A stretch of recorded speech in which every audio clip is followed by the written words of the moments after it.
অর্থাৎ একেবারে টার্গেট করে হামলা চালানো হয়েছে আমাদের প্রতিনিধি, আমাদের সাংবাদিক ময়ূখ ঠাকুর চক্রবর্তীর ওপর।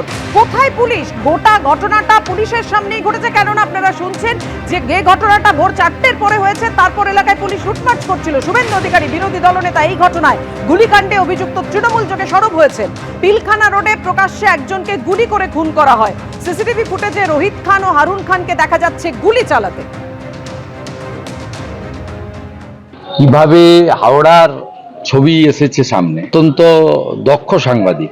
বেলডাঙ্গা থেকে পিলখানা, আপনারা নিজেরাই সেফ নয়, আপনারা আর কার হয়ে ছবি তুলছেন, কার ছবি করছেন, কার বাইট নিচ্ছেন, কার প্রশ্ন তুলছেন? সাংবাদিকরাই তো সেফ না।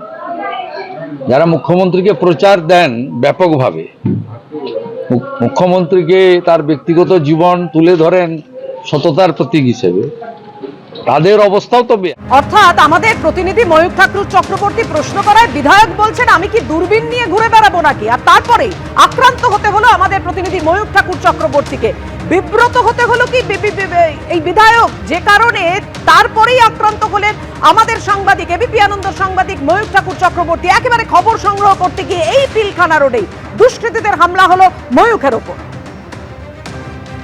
আজকে সকালবেলা হাওড়ার পিলখানাতে একটা মার্ডার হয় এবং সেই কাভারেজের জন্য আমার অফিস থেকে আমাকে অ্যাসাইন করা হয় কলকাতা থেকে ওখানে যাওয়ার জন্য।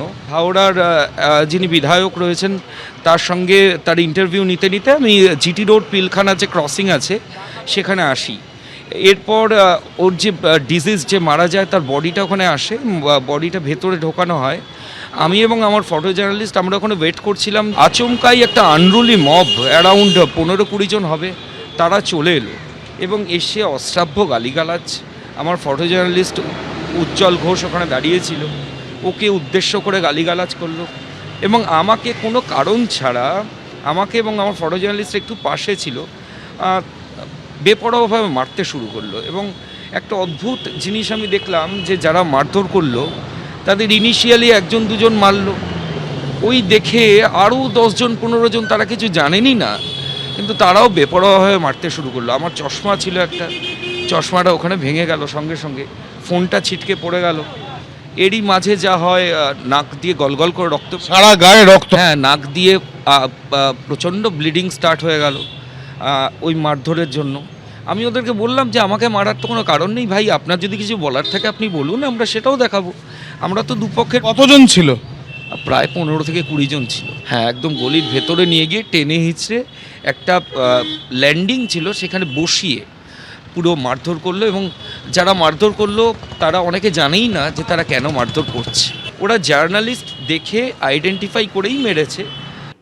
আর যারা প্রকাশ্যে এই হাড়হিম করা খুনের ঘটনা ঘটালো তাদের মধ্যে একজন হচ্ছে হারুন খান, এবং তাকে দেখা যাচ্ছে বিধায়কের বাইকে চড়তে, বিধায়কের বাইকের পিছনে দেখা যাচ্ছে এই হারুন খানকে।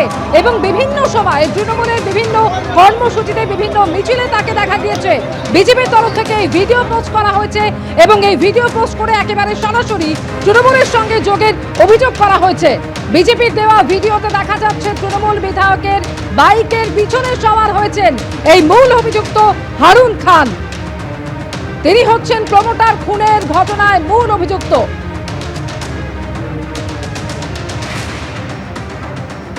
যারা প্রকাশ্যে হাড়হিম করায় খুনের ঘটনা ঘটালো বিভিন্ন সময়, এদের মধ্যে এই হারুন খানকে দেখা গিয়েছে তৃণমূল বিধায়কের বাইকের পিছনে কখনো সওয়ার হতে, আবার কখনো দেখা গিয়েছে তৃণমূলের একাধিক কর্মসূচিতে।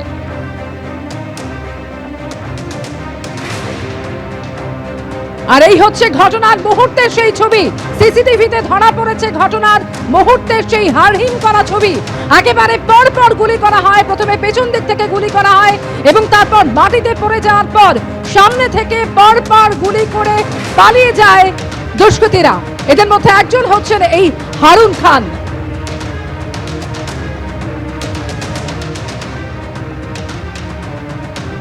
অর্থাৎ আমাদের প্রতিনিধি ময়ূখ ঠাকুর চক্রবর্তী প্রশ্ন করায় বিধায়ক বলছেন আমি কি দূরবীন নিয়ে ঘুরে বেড়াবো নাকি? আর তারপরে আক্রান্ত হতে হলো আমাদের প্রতিনিধি ময়ূখ ঠাকুর চক্রবর্তীকে।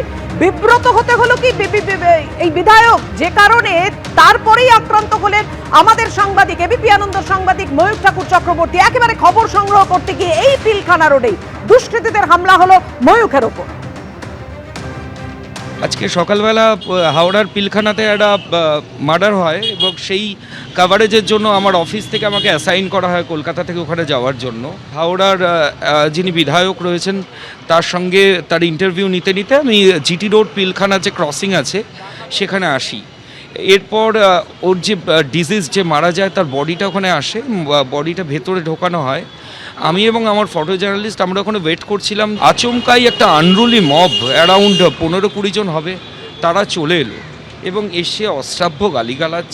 আমার ফটো জার্নালিস্ট উজ্জ্বল ঘোষ ওখানে দাঁড়িয়েছিল, ওকে উদ্দেশ্য করে গালিগালাজ করলো এবং আমাকে কোনো কারণ ছাড়া, আমাকে এবং আমার ফটো জার্নালিস্ট একটু পাশে ছিল, বেপরোয়াভাবে মারতে শুরু করলো। এবং একটা অদ্ভুত জিনিস আমি দেখলাম যে যারা মারধর করলো তাদের ইনিশিয়ালি 1-2 মারলো, ওই দেখে আরও 10-15 জন তারা কিছু জানেনই না, কিন্তু তারাও বেপরোয়াভাবে মারতে শুরু করলো। আমার চশমা ছিল একটা, চশমাটা ওখানে ভেঙে গেল সঙ্গে সঙ্গে, ফোনটা ছিটকে পড়ে গেল। এরই মাঝে যা হয়, নাক দিয়ে গলগল করে রক্ত, সারা গায়ে রক্ত। হ্যাঁ, নাক দিয়ে প্রচণ্ড ব্লিডিং স্টার্ট হয়ে গেল ওই মারধরের জন্য।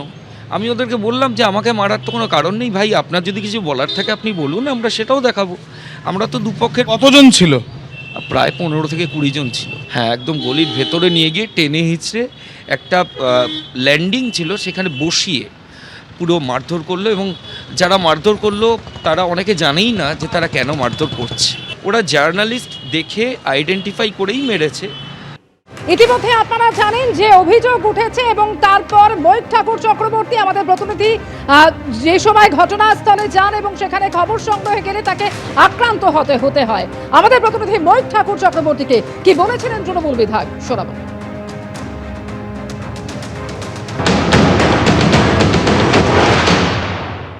ঘন জনবসতিপূর্ণ জায়গায় হাড় হিম করা খুনের ঘটনা, কি বলবেন? এটা একটা ভিন্ন ঘটনা, কিন্তু এত সাহস, এত ক্ষমতা আমাদের হাওড়াতে এটা কেউ দেখাতে পারেনি। হাওড়া শান্তির জায়গা, বাংলা শান্তির জায়গা। এখানে মাননীয় মুখ্যমন্ত্রী শান্তি প্রতিষ্ঠা করেছে। আমি আবার দায়িত্ব নিয়ে বলছি, অ্যাডমিনিস্ট্রেশন সহ পুলিশ এই ক্রিমিনাল এলাকায় থাকবে না, এই ক্রিমিনাল অ্যারেস্ট হবে, জেল হবে এবং আমরা এর তীব্র প্রতিবাদ করব এবং এই সমস্ত নটোরিয়াসকে আমরা এলাকায় থাকতে দেব না। এই যে প্রমোটারি নিয়ে সমস্যা এবং দুটো এটা আমার জানা নেই, কে প্রমোটার এই ব্যাপারটা জানা। বিরোধীরা অভিযোগ করছেন যে এই অভিযুক্তকে আপনার সঙ্গে বিরোধীরা বাইকে দেখা। আমি কি দূরবীন নিয়ে ঘুরে বেড়াবো নাকি? এবিপি আনন্দ এগিয়ে থাকে, এগিয়ে রাখে।